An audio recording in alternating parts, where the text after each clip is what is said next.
அரசியலில் மக்களுக்காக இறங்கி செய்யும் வேலைக்காரன் அப்படின்னா எம்.கே. ஸ்டாலின் அவர்கள் தான் ஞாபகம் வருவார். எனக்கு தெரிஞ்சு கரகாட்டக்காரனுக்கு பொருத்தமான பேரா.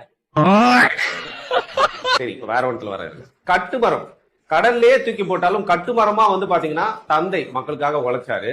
இன்னைக்கு அரசியல் பாலைவனத்துல ஒரு அத்தி மரமா இருக்காரு நம்ம முதல்வர் எம்.கே. ஸ்டாலின். கத்தி மரம்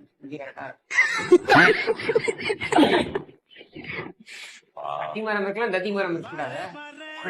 தமிழர்களே என்னை கடலில் தூக்கி போட்டாலும் நான் கட்டுமரமாக மிதப்பேன், நீங்கள் எல்லோரும் என் மீது பயணம் செய்யலாம் அப்படின்னு சொல்லும் பொழுது எல்லாரும் உண்மையில பயணம் செய்ய முடியுமா? சரி, இப்ப ட்ரெண்டியா வராது. இன்னைக்கு மாடர்ன் பாலிடிக்ஸ்ல ஒரு இளைஞனாவே இருக்கிற அரசியல் டூட் தான் நம்ம முதல்வர் ஸ்டாலின். கவரம் பண்ணி தூக்கி போட்ட தூங்கி பிளேடு தான் ஸ்டாலின். அவருடைய சன் ஒரு பைசனா அரசியல்ல பாத்தீங்கன்னா யாருக்கும் கட்டுக்கடங்காத காளையா இருக்காரு. அது எக்ஸ்பைரி ஆன ஜான்சன் பவுடர் டப்பா.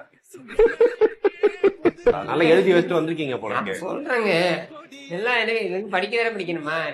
மூதேவிகளை பத்தி நீங்க பேச போறீங்க அப்படின்னா நாங்க பதில் எதிர்வாதம் சொல்ல மாட்டோமா? சப்ஜெக்டுக்குள்ள வர ஹார்ட் ஒர்க் அப்படின்னு சொல்லுவாங்க, ஸ்மார்ட் ஒர்க் அப்படின்னு சொல்லுவாங்க. எப்பவுமே இந்த நல்லா படிக்கணும் மக் அடிச்சு எழுதுறாங்க. ஹார்ட் ஒர்க் பண்ணி பாத்தீங்கன்னா டப்பா அடிப்பாங்க. இந்த ஸ்மார்ட் ஒர்க் பண்றவங்க அப்படியே கான்செப்ட் ரெண்டுமே கிடையாது. இவங்க ஹேண்ட் ஒர்க்.